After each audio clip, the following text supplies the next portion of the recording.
afternoon, everyone. Thank you. Sorry to be late. Are you really? I am sorry to be late. You think I don't want to get on with my day as much as you do? Let me. All right.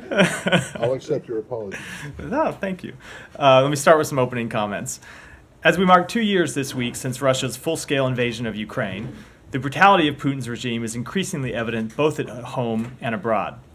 The weakness and rot at the heart of the system that Putin has built was confirmed not only by Alexei Navalny's death last week, but also by the fact that Russia detained close to 400 people over the weekend just for mourning his passing. The Kremlin has poisoned Navalny, imprisoned him unjustly, kept him in harsh conditions, and denied him medical care. It is the Russian government that is responsible for Navalny's death while in detention. And now, in any other society, in a free democratic society, we would see openness and transparency as his family seeks more information about their beloved son, husband, and father. But of course, in Russia, openness and transparency remain in short supply. We saw further evidence of the Putin regime's brutality and disregard for human life in Advika this weekend, where Ukrainian citizens bravely tried to hold off Putin's illegal invasion while facing rationed ammunition due to dwindling supplies. Unfortunately, Russia made its first notable gains in months. It is now more clear than ever what the stakes are in Ukraine. Without more support from Congress, Ukraine will not be able to replenish its air defenses and ammunition supplies to help protect itself from Russia's aggression. As the White House announced this morning, at President Biden's direction, we will be announcing a major sanctions package on Friday to hold Russia accountable for Navalny's death in prison and for its actions over the course of the vicious and brutal war they have waged in Ukraine for the past 2 years. We also renew our call for Congress to pass the National Security Supplemental Funding Bill, both to enable Ukraine and its people to defend against the ongoing invasion, and also to advance U.S. national security interests. It is critical that Congress act without further delay. With that, Matt. Thanks. Before we get into the what you just talked about, I just want to get what you have to say about the detention of a U.S.-Russian dual national. So with respect to this most recent detention, we are aware of the case. We are seeking consular assistance that has not yet been granted. We're at limit what more we can say because of privacy laws, as I've discussed many times from this podium.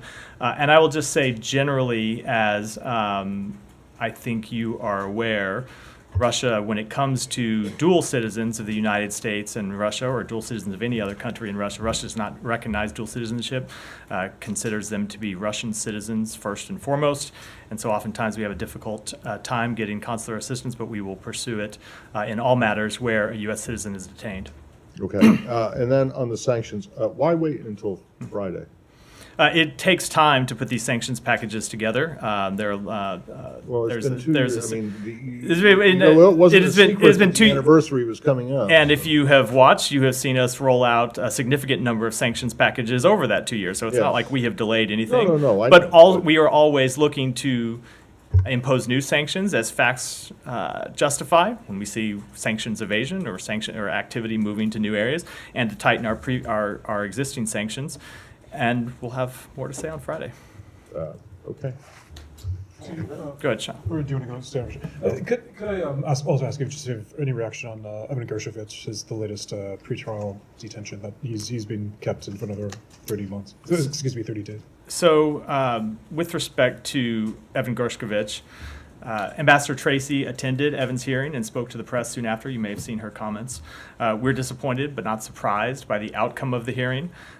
You've heard me say many times from this podium, the charges against him are baseless. Russia should immediately release Evan Gershkovich and Paul Whelan, and the United States will continue to work towards securing both of their freedom.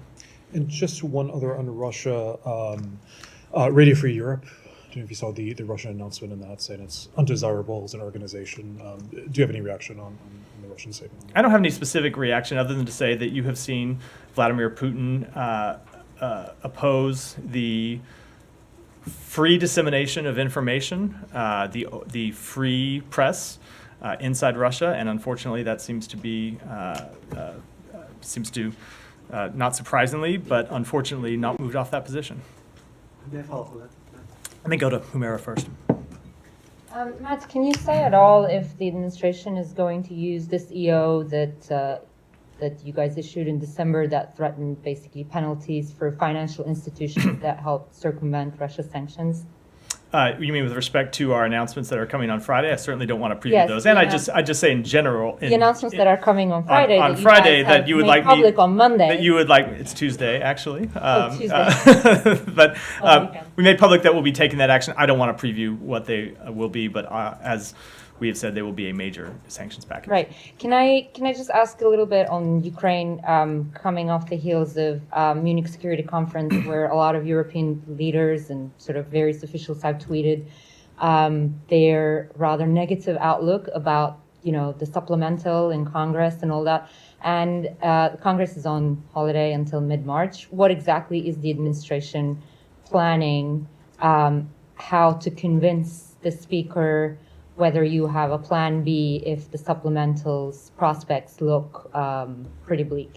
So we will continue to engage with Congress to make clear that it is in the national security interests of the United States to pass this supplemental funding request. You heard the Secretary speak about this last week. One of the points he made is that when it comes to our security assistance to Ukraine, 90% of that money is actually spent here in the United States. It benefits American manufacturing. It benefits American technological development.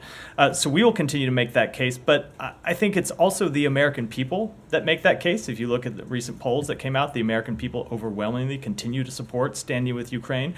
And there were a number of members of Congress who were in Munich over the weekend and at the end of the last week attending the Munich Security Conference, and they heard directly from Ukrainian officials and from European officials how it is in the national security interests of Europe and also in our transatlantic national security interests. So we'll continue to make the case, but I would say it's not just the United States that will continue to make the case. And I will say, as you have heard the Secretary say, there is no other magic plan that we can unveil to support Ukraine. Ukraine will continue to defend itself, even in the absence of a supplemental funding request passing Congress. That is without a doubt. You have seen them fight with bravery. You've seen them fight with skill, and we fully expect that they will continue to do so. And they will continue to make gains against Russia, as they have done in the Black Sea. But the situation will be very difficult. When you don't have the ammunition you need on the front lines, you're going to be vulnerable. And that's what we saw over the weekend with the loss of Avdiivka. And so I think it's the facts on the ground that will continue to make the case to members of Congress why they need to act, and we hope they will. Would you say that you still have some sort of confidence that it will pass? I don't want to make an assessment of what Congress will do. What we will say and continue to represent is why it is in the national interest of the United States for it to pass this bill. Members of Congress will have to make their own assessments, and it continues to be our belief that if you brought this funding up for an up or down vote, it will pass the House, and that's what needs to happen. Okay, I have some Gaza questions, but I'll let people Yeah, ask. go ahead. Staying on Russia, Russian Supreme Court of Tatarstan today rejected also Kurmashov RFR reporters' request for house arrest. Let me get a quick reaction and we'll follow up on that. We will continue to engage with the Russian government. This is another one, another matter where they consider this to be a dual, well, not a dual citizen. It's another matter of a dual citizen where they rejected that request. We'll continue to engage with the Russian government on this question, but I don't want to speak to the specific court matter. I mean, yesterday marked 4 months of arrest, well, day before yesterday. Are you telling us that you're out of option here in terms of defending the U.S. citizen? The safety and security of United States citizens overseas is always our first priority, and we always look to protect the safety and security of every United States citizen, whether they be in Russia or whether they be in any other country. Is her designation of her arrest as wrongful, is it still on the table? Are you still considering? I just don't want to make any kind of judgment about a wrongful detention determination. That is something that we always look at when it comes to American citizens who are detained overseas. It is a process. Sometimes it takes time. Sometimes new facts develop that we take under consideration. But I don't want to speak to that any further from here.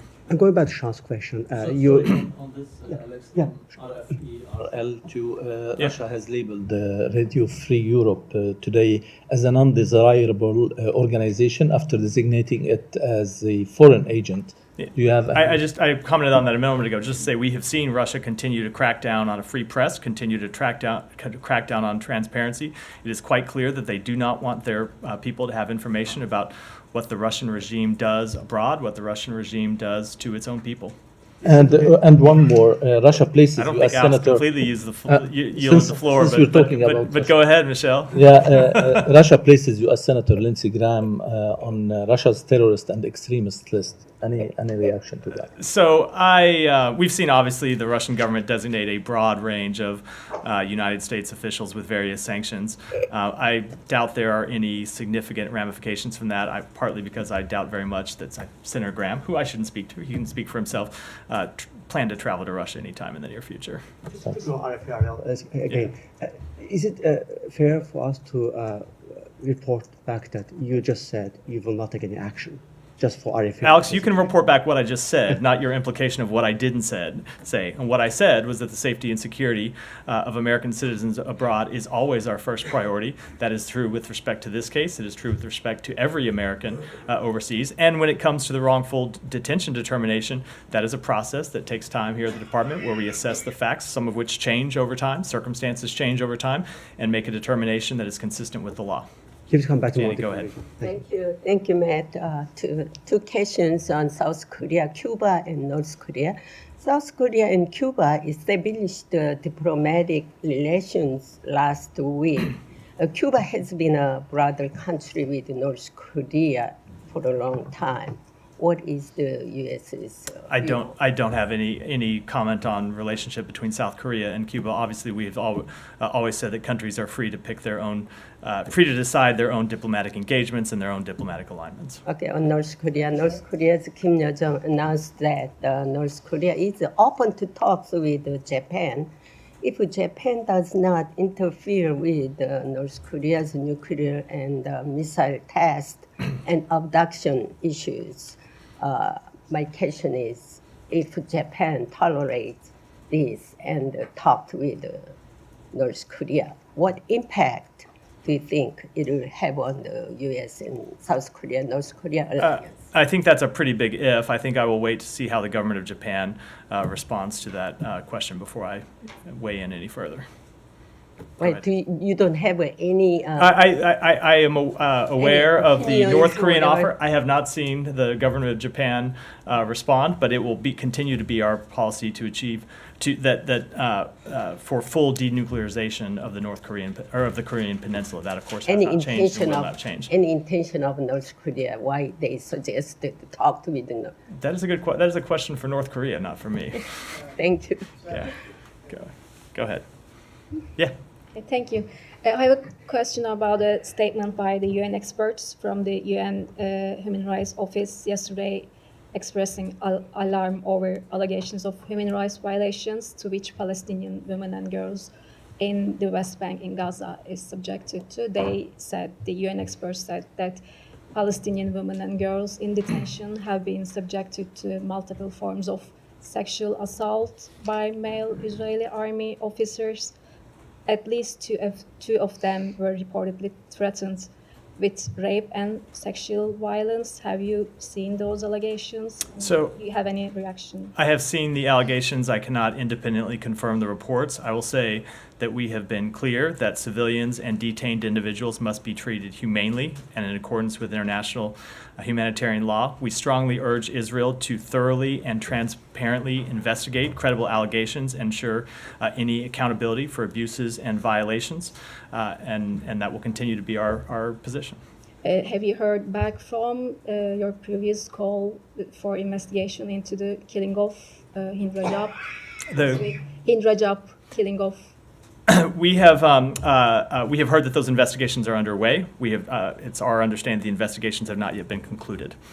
Sorry, can I just ask you? Yeah. When you said you had no independent confirmation of what the UN experts found. I mean, the underlying I get it, allegations. but did you ever have confirmation of what Hamas allegedly did to Israelis who were women, girls who were There are there are Israeli medical experts who have testified to that, and that is Right. something that we consider credible. Yes, So you have, you consider those instances to be confirmed, but not what the UN. we have seen this argument. report, and we have called for an investigation to confirm whether the allegations are true or not. I get it. And who, and if you're willing to take the word of Israeli, and I'm not saying you shouldn't, but if you're willing to take the word of Israeli medical experts on what happened to the people who were abducted on October 7th, whose word are you willing to take?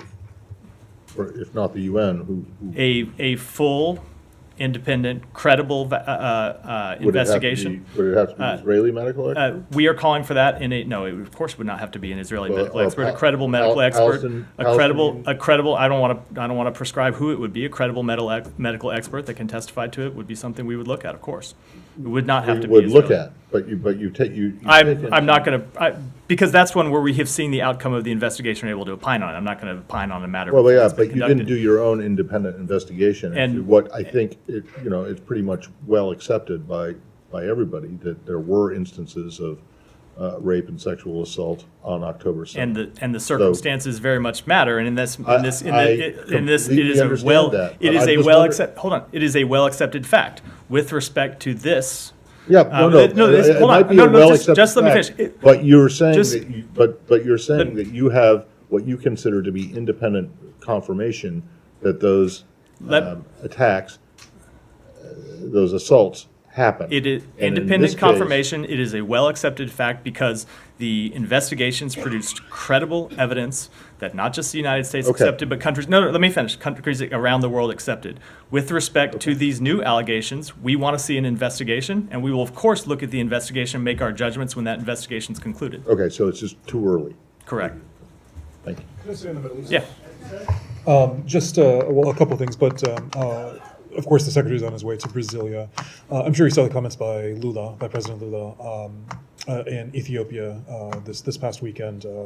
Israel's quite upset with him, likening what's happening there to the Holocaust. Do you have any comment on both? Do you have any comment on what Lula said, and do you think the secretary will raise this with him tomorrow? So obviously we just disagree with those comments. We have been quite clear that we do not believe that genocide has occurred in Gaza. We want to see the conflict ended as soon as practicable. We want to see humanitarian assistance increased in a sustained manner to innocent civilians in Gaza, but we do not agree with those comments. And do you expect the secretary to raise this? Will this affect relations? I'm going to follow my general rule and never preview what the secretary plans to raise before he has a chance to do so directly with officials, but we engage with Brazil on a number of issues, and I don't expect that to change. And just, can we stay on the Middle East? Obviously, there was the veto this morning at the Security Council. I know Ambassador Thomas Greenfield spoke about this at length, but in terms of U.S. engagement with the region, how do you think this affects it? I mean, do you think that a number of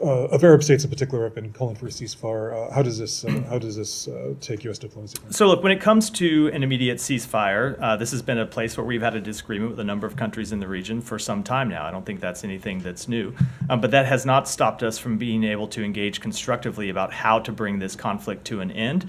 And not just an end, but a durable end in a way that ensures that the violence that we saw on October 7th and the death and destruction that has plagued this region for so long is not continued, and that we can finally find a durable peace agreement. And so despite our differences of opinion about this UN resolution, we continue to engage with Arab countries about finding a way forward and working on some of the issues that we know we will have to deal with when it comes to establishing long-term peace and security in the region. Let me make sure Sean's done before I go. Yeah, go ahead. Yeah. Just on Gaza, the mention of temporary ceasefire, the word ceasefire in the UN resolution, is this change in wording comes after President Biden used this last week? Temporarily, it obviously does. The president made that point last week, and now you've seen the draft resolution that we're working on. But this has been a matter that we have been pursuing for some time, trying to get a temporary ceasefire in exchange for a release of hostages, and something we think is critical to try to achieve and will continue to focus on. Right. Do you think the administration has obviously been under pressure domestically on this and internationally as well? Do you think that the change in president's wording, but the fact that now it's in draft resolution has anything to do with those pressures that it's facing domestically? No, I think it has to do with how we are responding to the situation on the ground and the situation in the region. We are trying to achieve a temporary ceasefire, or you can call it a pause, you can call it whichever name you prefer, to secure the release of hostages. We worked on achieving a humanitarian pause back last year. We're successful in doing it. It didn't go as long as we wanted it to. We got some hostages out. We didn't get all of them out. We are back now trying to get a longer pause, a longer temporary ceasefire, and secure the release not just of some of the hostages, but all of the hostages. And I would say we have made quite clear that we want to see not just a temporary ceasefire, but ultimately an enduring end to the hostilities, and one that ensures that Palestinian civilians are protected, that we get humanitarian assistance to them, and that ultimately the attacks of October 7th cannot be repeated. And that's one of the reasons why you've seen us oppose the resolutions at the UN, not just today, but in the past, because we think just an unconditional ceasefire only benefits Hamas.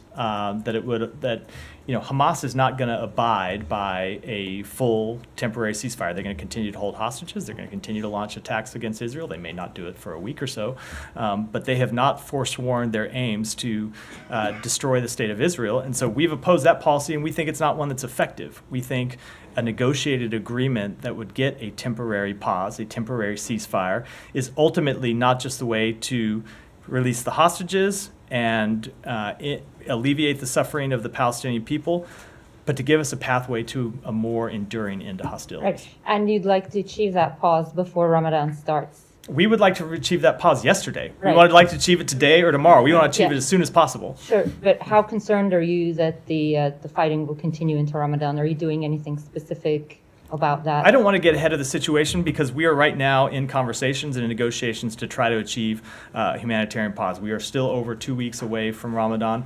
We would like to get that humanitarian pause before Ramadan begins. We'd like to get it before the end of the week, as I said. We'd like to get it as soon as possible. So that's what we're going to continue to try to do. At the same time, we have made clear that Israel should not launch a full military campaign in Rafah unless it has a humanitarian plan that is both credible and realistic and one that they can execute. Have you seen any indications of that humanitarian plan, and what is the United States prepared to do if they go ahead anyway? One has not been presented to us yet. I've seen reports that one is being developed and will be presented to the government of Israel this week. I will let them speak, of course, to that, but one has not been presented to the United States, so I, of course, can't speak to it, and I wouldn't want to deal with any kind of hypothetical situation down the road.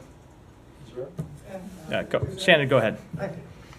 While in Munich, the Secretary raised Russia's pursuit of an anti-satellite capability in meetings with its Chinese and Indian counterparts. Can you say if this is the first time the Secretary has raised such meetings with other countries, and whether he hopes to achieve anything by raising the topic with China and India specifically? I will say that on the sidelines of the Munich Security Conference, he did raise Russia's pursuit of an anti-satellite technology with our allies and partners, but not just our allies and partners, with other countries as well, because as the Secretary made clear, he thinks it's an issue that should be of concern not just to the United States, but to other countries in the world. And I won't speak to the details of those diplomatic engagements, but I would just say generally that when you have an issue like this that we think should be of broad concern not just to the United States, but other countries, we of course would fully expect that they would use their diplomatic engagements to, as we have done, urge that the pursuit of such a technology be abandoned. Can you say if those other countries, did they express concern about the capability as well? I just don't want to speak to private diplomatic engagements. I just have. Thank you, sir. Sir, senior Pakistani official admits to helping rig the vote. He claimed that he changed the election results with a margin of 70,000 votes in favor of Nawaz Sharif, and that those seats were actually won by Imran Khan's party's candidates. What are your views? You already talked about the allegations of rigging and fraud. What are your views on this? So I saw that report. Any claims of interference or fraud should be fully and transparently investigated. Excuse me, in accordance with Pakistan's own laws and procedures, and that, of course, includes this claim as well. Sir, a number of Pakistani politicians and media analysts in Pakistan termed these elections most controversial and asking political leadership to respect Imran Khan's party's mandate as the largest group. Would you also like to see the political leadership in Pakistan to respect the PTI's candidate? Again, I don't want to get into... I'm sorry, I didn't cut you off. What was the last sentence? Are you also asking the political leadership in Pakistan to respect the PTI's mandate? Again, I don't want to get into an internal Pakistani matter, which I very much believe that the formation of a new government is.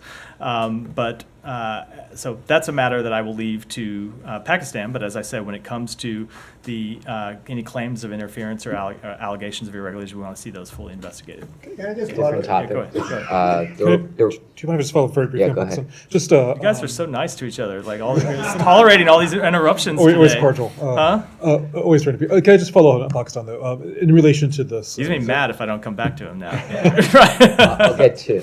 Yeah, there you go. X, formerly known as Twitter, it's been disrupted in Pakistan in recent days. There have been a number of calls from the Hill in particular for the State Department to raise this. Has it been raised? Do you have a stance on this? I don't have any updates on whether it's something that's been raised, but we always want to see full internet freedom around the world, and that includes the availability of platforms that people use to communicate with each other. And specifically in Pakistan, is it of concern in light of these allegations about the election? So I'll just say, as a general matter, that we want internet platforms to. I don't know why I keep saying internet today, where that came from. Internet platforms to be available to people in Pakistan and around the world. And I don't have anything further than that.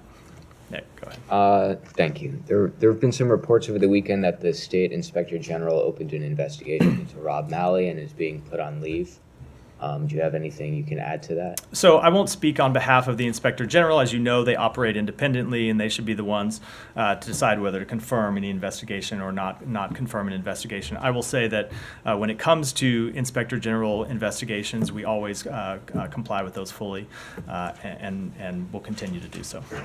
And then separately, there's been some criticism of a cable that the Secretary sent a few weeks ago on gender identity to staff, urging staff to use gender-neutral language whenever possible and avoid terms like manpower and ladies and gentlemen. Why do you think a memo like that was needed? So I will say, first of all, when it comes to these types of cables, they all come out with the Secretary's signature on it. That tends to be standard department practice, has been for years. It doesn't mean that it's necessarily a memo from the Secretary himself. I would say if you look at that memo, as I have done, it's a standard government practice to try to encourage people to be respectful of others and use the terms that with which others are comfortable, and talk to people the way that they would like to be addressed, and nothing more than that. No, actually, let me go back. Alex, it's too late to come back to you. You're right in front, so sometimes I come back, but there are people in the back that need to. So you're saying it's not an order? I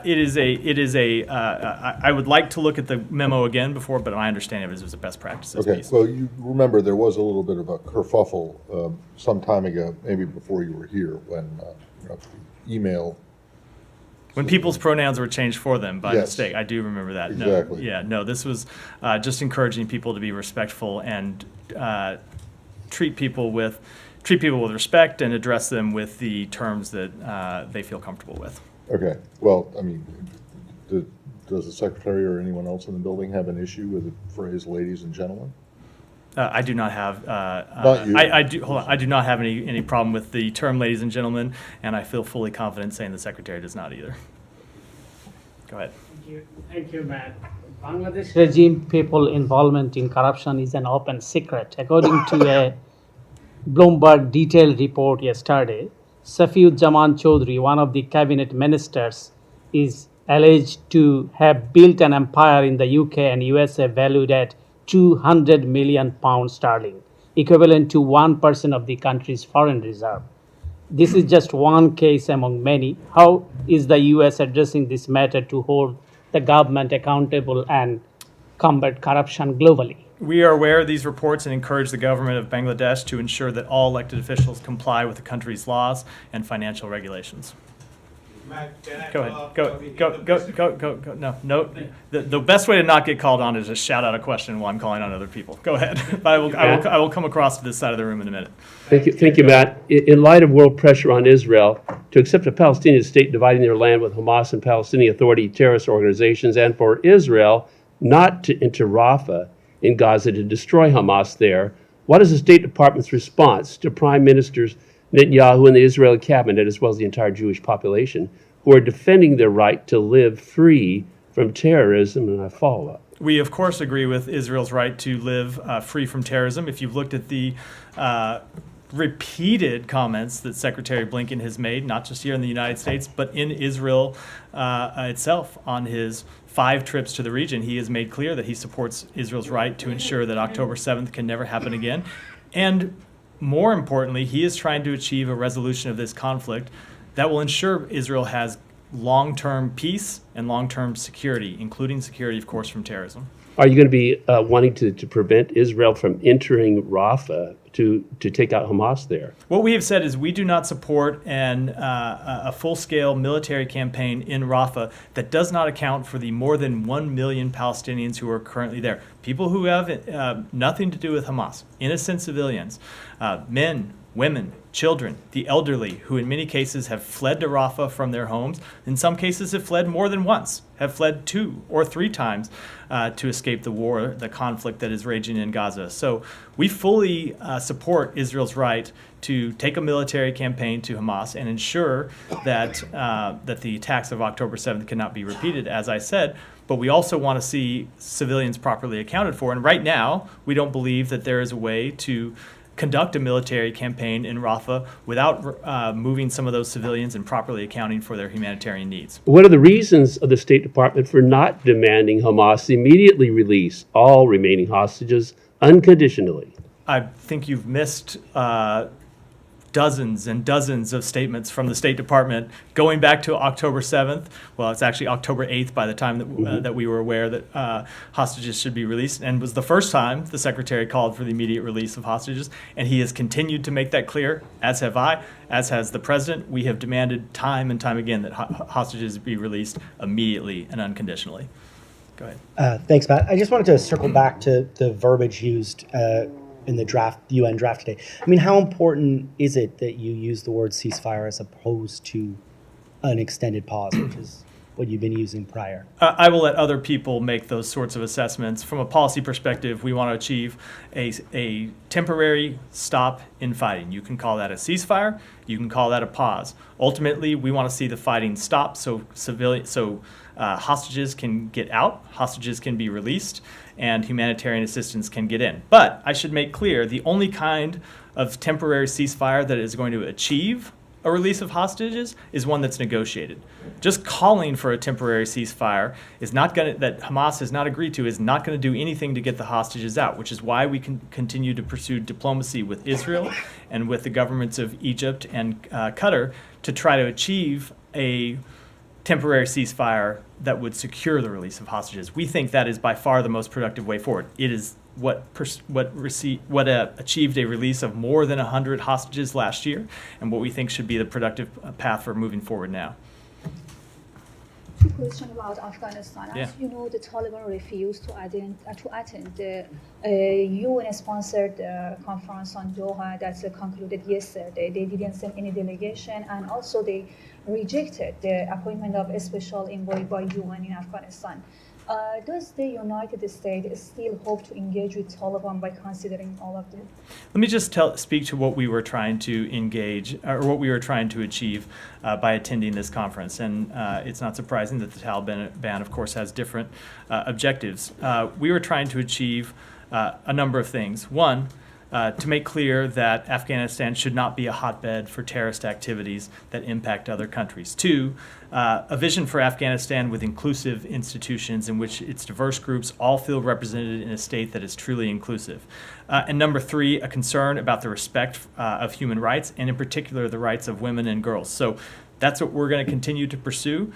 I can't say I'm incredibly surprised that the Taliban declined the invitation to participate in a meeting with a broad representation from the international community. But I will say, as you've heard us say before, that the Taliban are not the only Afghans who have a stake in the future of Afghanistan. We will continue to support giving all Afghanistans, including, of course, women and girls, a voice in shaping their country's future. And the Chinese, Russian, and Iranian invited to this meeting, they refused to meet with the Afghan civil society because they were not treated by the Taliban regime. Do you support this idea? And what's your take on that? So I won't speak to the actions of another country, but I will make clear we always find engagement with civil society to be productive. We try to take actions through our diplomacy to empower civil society, and we would certainly encourage every country in the world to pursue that path.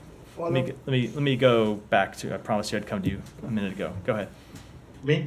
Yeah. Well, now I call on you. You don't want a question after like jumping in for other people during other people's questions. I'll be very impactful. Before I ask you a question, I have to let you know that Assistant Secretary of State Donald Lu was speaking at the Institute of Peace in Washington, D.C. last week.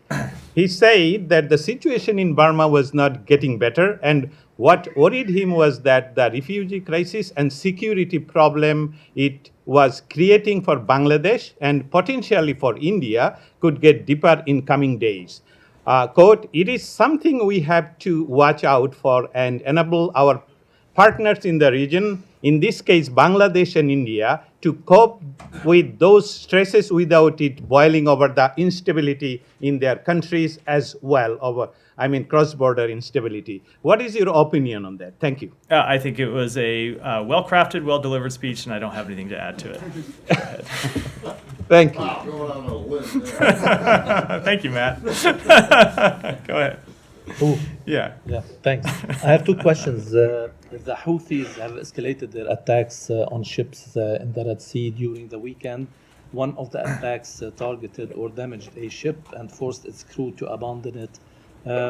How do you view this escalation, and how the U.S. will react? So, obviously, we continue to condemn the reported reckless and indiscriminate attacks on civilian cargo ships by the Houthis, not just those that were reported to have occurred over the weekend, but all those that have been occurring for the past number of weeks. But I just want to mention something specific about one of these attacks this weekend, the attack on the Sea Champion.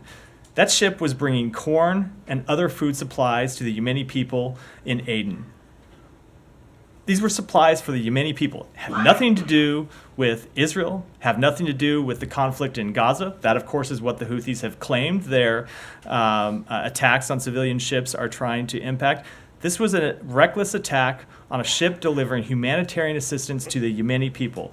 And I think it was another sign that the Houthis continue to demonstrate disregard, not just for international shipping, not just for supplies that are going to benefit civilians all around the world, in many cases far from the region, but ultimately for their own people. It was a dangerous attack, and the fact that they're launching these just kind of wanton, indiscriminate attacks, even when they hurt their own people and hurt the provision of supplies to their own people, shows just how reckless their actions have been. And on Lebanon, how do you view the escalation of military operations between Israel and Hezbollah? Will the U.S. participate in two conferences that will be held in France and Rome to help increase the Lebanese army capabilities to implement the UN Security Council Resolution 1701?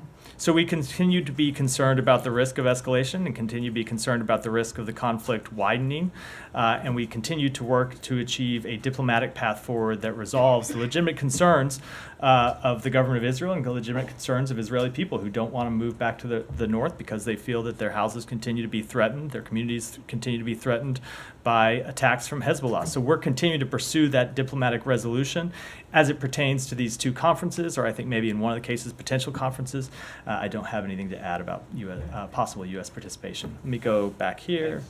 Thank you so much. I have two questions. One for the irregularities in Pakistan election. From the last Monday briefing, you have mentioned that United States raised privately and publicly the irregularities matter with Pakistani officials, but Ministry of Foreign Affairs Islamabad just in last briefing said they are not aware of any bilateral messaging that has taken place post elections. Meanwhile, what we observed that the US ambassador in Pakistan just after 2 days of election held a meeting with former Foreign Minister of Pakistan. So do United States directed its mission in Pakistan to have engagements with the officials or the politicians?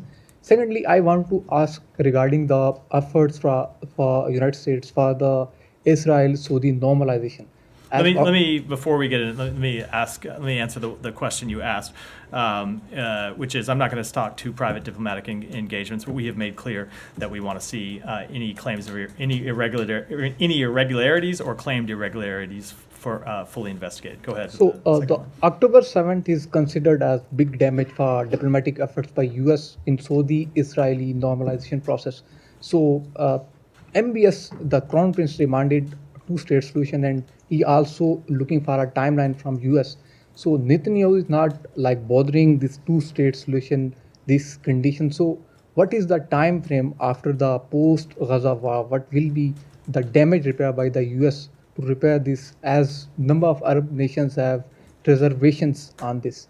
So, I don't want to speak to any timetable, but I will say, as again, you have heard the Secretary say, we continue to work on the establishment of an independent Palestinian state, which we believe doesn't just benefit the Palestinian people, but would benefit the Israeli people and would benefit the entire region. That is something we have heard from a number of Arab partners in the region, including, of course, the government of Saudi Arabia. And one of the things that the Secretary discussed directly with the Crown Prince and heard directly from the Crown Prince was that the Saudi Arabia was not prepared to pursue normalization, or was not prepared to agree to normalization, I should say, without the establishment of an independent Palestinian state. Go ahead. Can I just raise the extradition hearing of Julian Assange, which has taken place at the High Court in London today, and his lawyers have repeated an allegation saying that there is evidence that a plan was discussed to either kill or kidnap Assange while he was in the Ecuadorian embassy in London.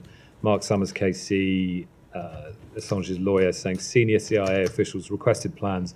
The president himself, that's President Trump, requested on being provided with options on how to do it, and sketches were drawn up. Is there any comment? No, I am not going to comment on an ongoing extradition matter. Go ahead, Matt. Go ahead. Well, and I mean, I want to go back to what we were talking about a bit earlier, and that is just, the question is whether the administration regards Julian Assange as a journalist. So, with respect to that question, I think I should decline to comment in detail because, as I said, it is an ongoing extradition matter and it's an ongoing legal matter. This is a case which is under indictment. But I will just say generally that I have never heard a journalist say that it is a legitimate journalistic practice to help a source hack into a government computer to steal information. It's not a legitimate journalistic activity to hack into anything to steal government information. So I think I will leave it at that. Well, okay, well that suggests that that you don't, and I want to specifically avoid getting into what the Justice Department has to say about this case. I want to talk about what the State Department believes about his status, Assange's status. Because you guys are self-proclaimed champions of independent free press. You are all the time saying journalism is not a crime and this kind of thing. So if you believe that what Julian Assange has been doing or was doing or did is journalism, I don't see how you can, I don't see how that squares with. So, and if you don't, are you saying from your comment just now that you don't regard him as a journalist because he accepted or allowed or helped someone hack into computers? Is that so? Again, I'm at a limit to what I can say about an ongoing legal matter that is under indictment. I remember from my days as the Department of Justice spokesperson that it was exactly. Let me just, which I think has probably colored your personal. Let me just finish this answer. That it's not appropriate for government officials to speak at length about matters that remain under indictment. We support an independent free press in the United States. We support an independent free press around the world. We feel that an independent free press not just benefits the people of the United States, it benefits those of us in government by making us work harder, by making us be ready to explain what we're doing, by making us think through the decisions that we are making and make sure that they fully represent the best interests of the American people. And we think that same process holds true everywhere in the world, and that's why you see dictators and autocrats and others crack down on an independent free press. At the same time, helping someone hack into, which is a crime. Hacking is a crime, right? Helping someone hack into a government network or a private network for that regard is not something I think any journalist considers to be a legitimate journalism activity. Okay, well, do you not think then that what was published as a result of the hacks into the government database, especially as it relates to State Department cables, which are many thousands of them, and that were then published by an independent free press. You don't see a problem here with with the prosecution or attempted prosecution, the indictment, and your stated view that you think that this kind of activity should be protected. Again, if you look at the conduct that is alleged in the indictment, when it comes to helping someone hack into a government network, that is a very different type of activity. But publishing it is not. I am not going to get into the ongoing details of what is probably gone too far already in discussing this case. The ongoing the details of what is very much a live, ongoing litigation matter. Do you not think the publication of these documents when they came out back, the original ones, the ones that Chelsea Manning provided to WikiLeaks, and when they were published by the New York Times and El País and all the others, do you not think that helped inform public discussion? Do you not think that that was useful? Let me say this, because I'm not going to speak to that specific case for the reasons I just articulated, but I will say that two things can often be true when it comes to the publication of classified government documents. It is true that at times the publication of a classified government document will inform the public, and sometimes it will uncover wrongdoing. It's also true that sometimes the publication of classified government documents serves no underlying purpose and can jeopardize sources and methods that the government uses to keep the American public safe. So it is a very difficult situation. It is I think one of the trickiest questions the government faces in navigating this area. But I can tell you that we try to do it as responsibly as we can. All right, over here. And then, Matt. Yeah. And thank you so much for taking. I have two questions, if you will allow. First, I'd like to talk about the anniversary of the war in Ukraine that is coming up. And as you rightly know, at the very start of the war, African countries, there was a sort of an outright split, right? Some ambivalence to support to Ukraine. So I'm seeking your assessment on U.S. efforts. I'm not saying, that that we've had this conversation, the narrative about, is the U.S. not trying to ask African countries to pick a side? That's not what my question is. My question is to ask, while we recognize that garnering international support for Ukraine's sovereignty and territorial integrity is important, what, over the 2 years, has been your efforts at the U.S. in garnering international support in terms of African countries? And my second question is on Guinea. Let me take that one first. So I will say that we have engaged in countries all over the world, not just in Africa, but of course across the world, to urge them to support Ukraine and support its efforts to defend itself from Russian aggression. We think when you see any country's sovereign borders violated, see its control of its territory violated, that it threatens all countries around the world, because it is ultimately the UN Charter that upholds the territorial integrity and sovereignty of every country in the world. And I will just say, we, not just because of our efforts, although they have helped, but because I think we've seen countries in the world outraged by Russia's activities. We have seen a number of UN resolutions, including ones that were joined by dozens of African countries, in support of upholding those principles of the UN Charter, of Ukraine's territorial integrity, and ultimately finding a comprehensive, just, and durable peace that recognizes those principles. Sure. And then on Guinea, if I may, this will be my last question to you, Matt.